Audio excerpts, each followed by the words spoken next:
You're listening to Journey for Truth with internationally known medium, Tai Yi practitioner, and radio host Tammy Urbanic. Hello and welcome to Journey for Truth on iHeartRadio and YouTube. I'm Tammy Urbanic. Thank you so much for joining me. Take a moment, go to my website, empowermentthroughhealing.org, and you can sign up for my free newsletter. There'll be lots of different information in that newsletter. Also, if you have another moment, go to jonalifeinstitute.com and you can sign up for that free newsletter, which is packed full of really, really great information. My guest this week is Kathryn Leigh Scott. Kathryn is an actress. She's an author. Some of Kathryn's works are House of the Dark Shadows, The Goldbergs, and many, many more wonderful works. She's also cared for her husband, who had an incurable ailment, and wrote about it in her memoir, Last Dance at the Savoy. We're going to be talking with Kathryn today about her journey with her husband and his illness. Kathryn, welcome. Thank you. Thank you very much, Tammy. It's good to be here. It's great to have you on my show. Now let's talk about your husband's illness. What exactly did he have? My husband was diagnosed in 2007 with a disease that is a degenerative neurological disease called Progressive Supranuclear Palsy. It's one of 5 what they call prime of life diseases, and they include corticobasal degeneration, progressive supranuclear palsy, multiple systems atrophy, Lewy body with dementia, which is the one that Robin Williams was diagnosed with, and also ALS, which everybody knows as Lou Gehrig's disease, but so few people have ever even heard of progressive supranuclear palsy. Yeah, it's certainly something that I have not heard of. Now, what were the effects that he had in his body? Well, among the hallmarks of the disease are several symptoms that shared by some of these other neurological diseases. For one thing, he kept falling, and he would fall backward. There's also an inability to shift the gaze up and down, which meant that I always wondered why he would tap a surface before putting something down. And it didn't occur to me until he was diagnosed that the reason is that he couldn't see it. And he also had a tendency to walk with his head down. And I kept saying, well, look up. That's why you're tripping. There's so many of these things that you just look upon as idiosyncratic behavior or little eccentricities. And then it's not until the diagnosis that they all sort of add up. And what did it eventually lead to in terms of his illness? I mean, did he get to a point where he could no longer function, no longer speak? Was it to that degree of development? Yes. Lou Gehrig's disease, for example, which strikes about 20,000 Americans, it's about the same number that progressive supranuclear palsy has, and it's very similar to ALS in that one loses the ability to speak. There's just a complete physical breakdown. Jeff, who was an editor and a writer, he had been the founding editor of Los Angeles Magazine, the first city magazine in the country. And his whole career had been writing and communicating. And he was unable to grasp a pencil. He couldn't turn the pages of a magazine. He was not able to use 2 hands, in coordination. So there were a lot of neurological symptoms that all of these neurological diseases have in common. How long did it take for him to get diagnosed? That's interesting. Very often, people are not diagnosed for years. Jeff was actually diagnosed within about 7 or 8 months. Originally, of course, Parkinson's he was thought to have Parkinson's, and then they thought it might be CBD, corticobasal degeneration. But the final diagnosis came when Jeff was sent to an ophthalmologist, who noticed, of course, that Jeff's inability to shift the gaze what indicated that he had PSP. But about 8 months, but there are people that have gone for years. As a matter of fact, I think there are probably people who are diagnosed with Parkinson's or Alzheimer's who in fact have one of these other neurological diseases. Now, my understanding is that there is not a cure. So is this being widely researched to find a cure? And there's a foundation called Cure PSP, and I'm now a volunteer spokesman for the foundation. They are doing amazing work. As a matter of fact, a portion of the proceeds from the sale of Last Dance at the Savoy benefit Cure PSP research and caregiving support. Some of the research that they are doing is now informing how they are researching Alzheimer's disease. It's been very effective. And one of the things that Jeff did was to volunteer for clinical drug trials. He also, in the end, donated his brain and body to Cure PSP research, because it's really only with brain donation that they can ultimately diagnose that is what the disease is. And they learned such a lot from that, from having the brain. I can definitely imagine, and that was very generous of your husband to donate. I am such a proponent of organ donation. I have a kid brother who had juvenile diabetes, and he's alive today because of an organ donor. And I think he's the longest survivor now of a kidney pancreas transplant. So I am absolutely a proponent of organ donation. I'm an organ donor, and it was one of the things that Jeff really volunteered early on to do. He really wanted to be what he called a guinea pig, and so I totally supported his decision to do so. Absolutely. And what is the progress in the research that they're doing? Are they getting close to a cure, or do they feel that they still have quite a bit more down the road? I think a cure is still a ways off. However, by identifying, this tau protein bill, which is what's considered, fundamental to these diseases, I think that they're making giant strides. They really have learned such a lot just in the last couple of years. And since I don't have any sort of a medical background, I had Dr. Yvette Bordelon write the foreword to the book, in which she discusses a lot of the treatments that are available, and really discusses the research in a way that I can't. However, as a caregiver, I learned such a lot that I really did want to pass along, because when Jeff was first diagnosed, there wasn't a book like this. And I really did search the internet to try to find personal experiences from other people who were dealing with this day-to-day challenge. So I hope that's what my book is.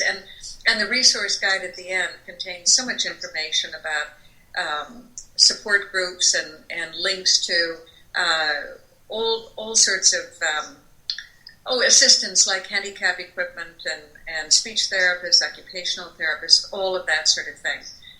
Because it's so important. I didn't realize when I was caring for Jeff just how important just physical therapy is. Absolutely. And that was actually my very next question. What was it like being a caretaker? There might be many listeners who are about to embark on that journey of being a caretaker, or they've just begun being someone's caretaker. What was that like for you?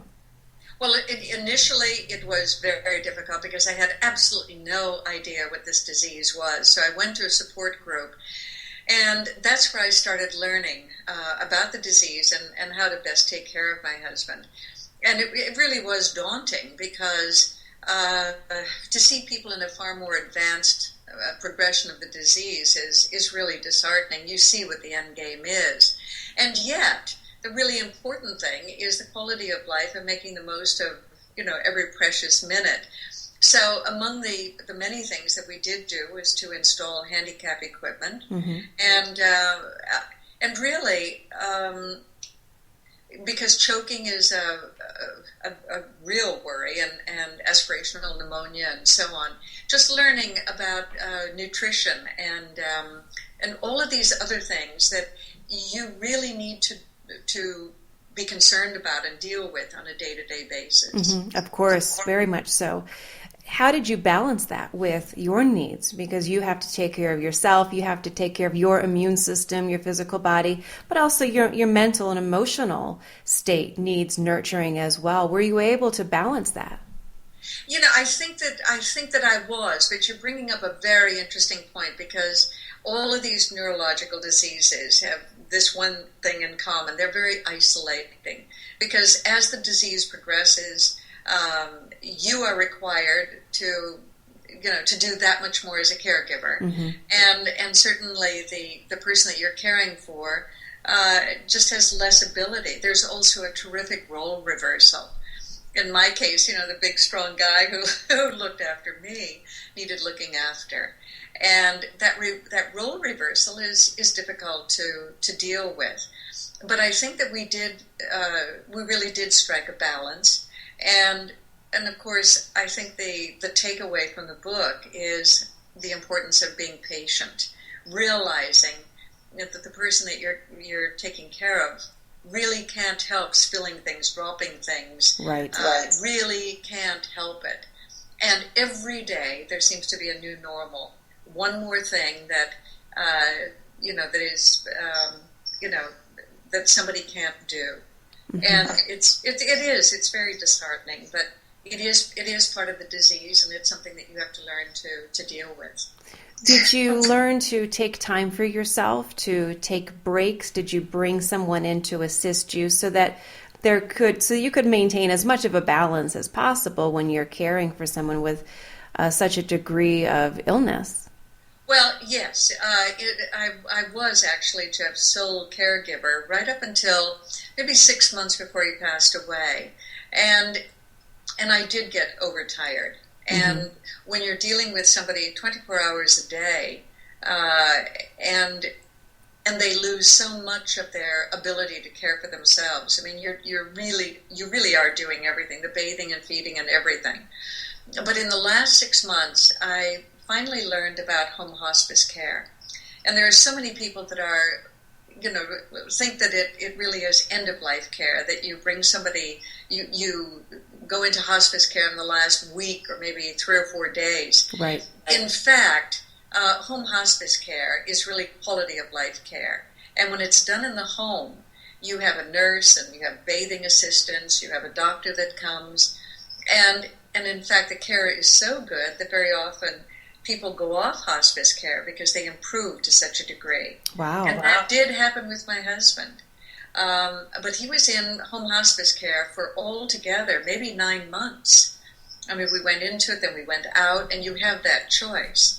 But it's one thing that I really do talk about in the book, because I think it's so important that people realize that there is that option, and take advantage of it. That is wonderful to know that he was able to improve to such a degree that hospice care could leave, and then it sounds like they needed to come back to assist with the end of life.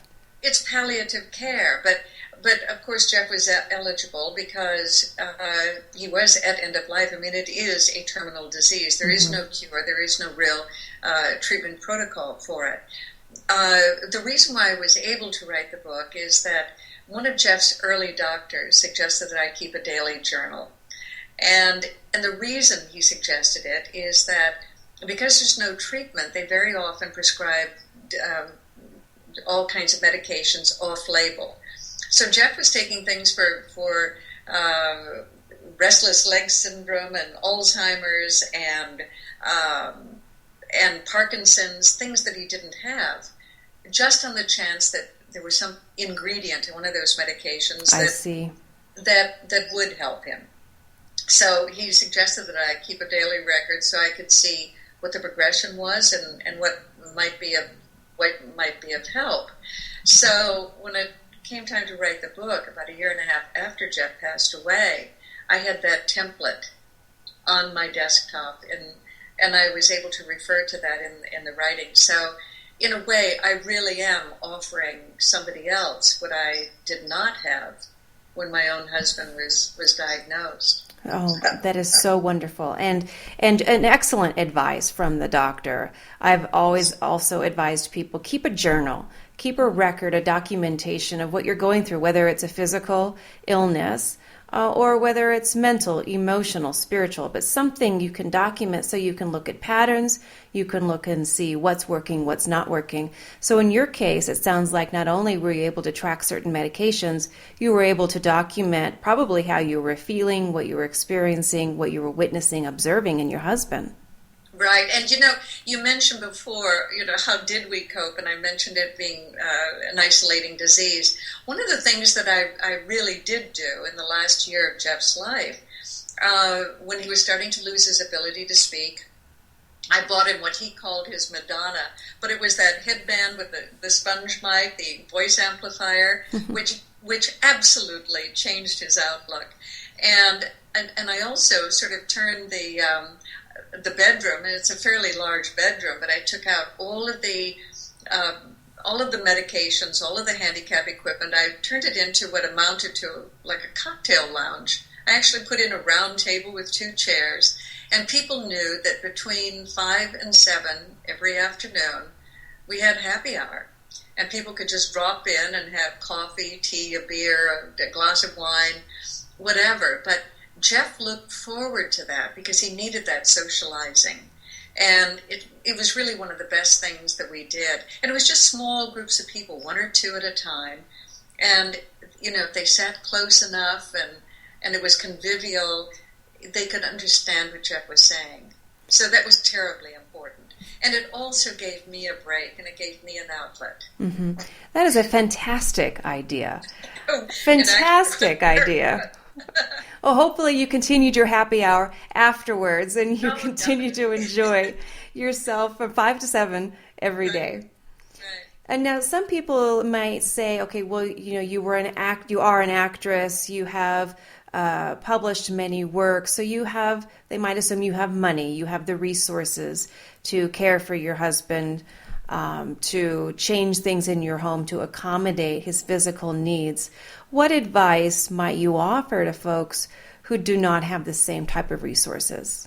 Oh, you're bringing up a very, very good point. In fact, there are 2 points there. The thing that I really do have in common with other women, and especially, and certainly men who are caregivers, is that I do have a profession.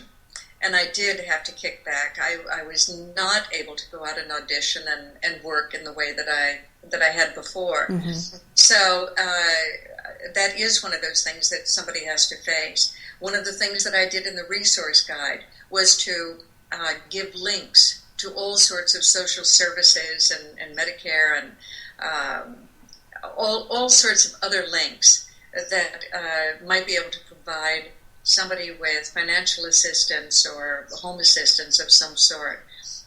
It's a very good point that you're bringing up, because I really do think that there are a lot of assistance programs out there that people are not familiar with. And caregiving is hugely expensive, not only because you have to pull back on what you're able to do, professionally, as in my case, but because everything involved with it is expensive, the handicap equipment, everything. So, yeah, that's why I put that in the resource guide. Excellent. And that is very true. There are a lot of resources for people to seek out, and it's not about comparing, well, this person has money, they were able to, and kind of get into that feeling sorry mode, but really seeking out the resources that are available. So that's excellent. That's in your book. Home hospice care is one of the best examples of that. People are just not aware that that's available to them, and it made all the difference in the world for us. Excellent. Well, they're aware of it now. Right. Good. If not before, when they read your book. Now, during your husband's illness, your mom died. So you have this, this double issue going on, this double grieving. How did you cope with that? Interestingly enough, my mother was 93, and she had lymphoma, and she chose not to do anything but palliative care. And I really did respect her wish, because she felt that going on chemo or anything else would have given her only a few extra months, and it wasn't worth it. So I took care of her the last several months, weeks of her life. And she lived in Minneapolis. and Jeff was here in Los Angeles. And even though he spent a bit of time with me, I spent most of my time there. So when I did come back to Los Angeles, I saw the huge difference in how my husband was able to care for himself. And it was another wake-up call that we were dealing with, something that we really needed to talk to a doctor about. That's when we started going to a neurologist. Friends would call me up and say, we took Jeff out for dinner, but he had trouble getting his jacket on. He had trouble getting into the car. He seemed a little befuddled. And suddenly, when all of that started adding up, I realized that we needed to look into what was causing it. Interestingly enough, when you're living with somebody on a day-to-day basis, you don't realize how much you're picking up the slack. I think that if it hadn't been for caring for my mother for those several weeks, it would have taken me longer to realize that there was something wrong with Jeff. Absolutely, because when you're away for a period of time, you have that break and you come back and you start noticing things you hadn't noticed before. So that makes a lot of sense.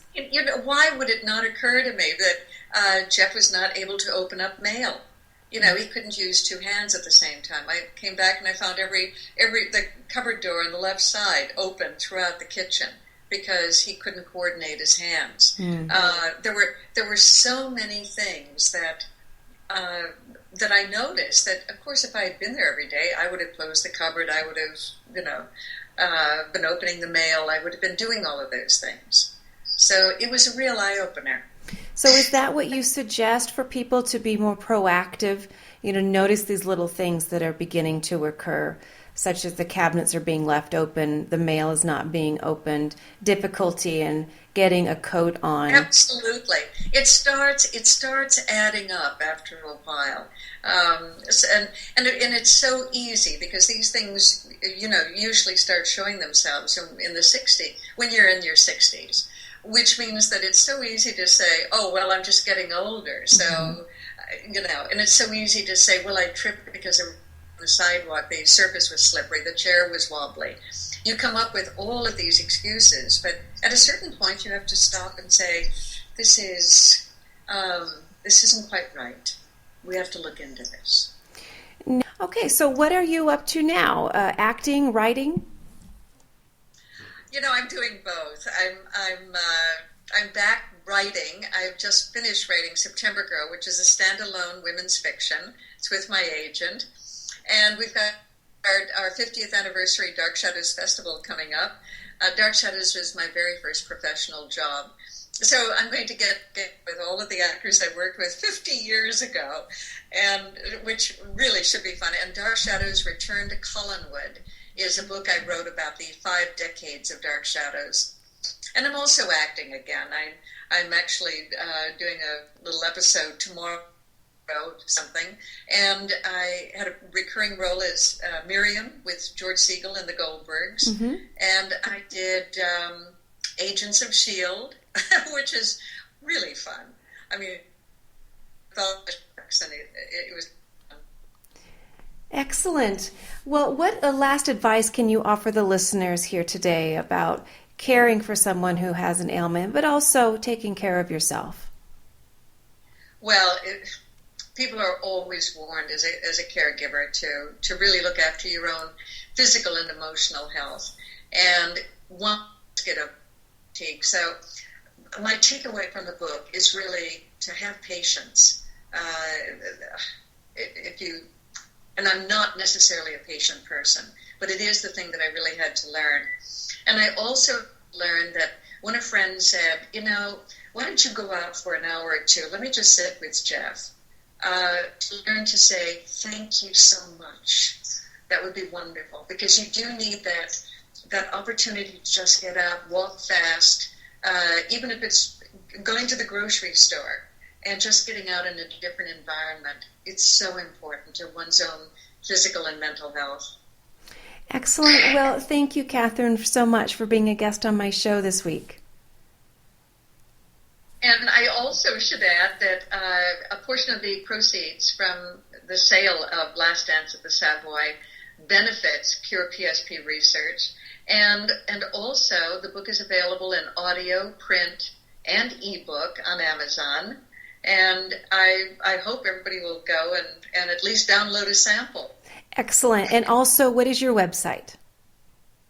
My website is www.kathrynleightscott.com. Wonderful. And I want to thank the listeners here as well for joining me on Journey for Truth on iHeartRadio and YouTube. Until next time, have a fantastic week.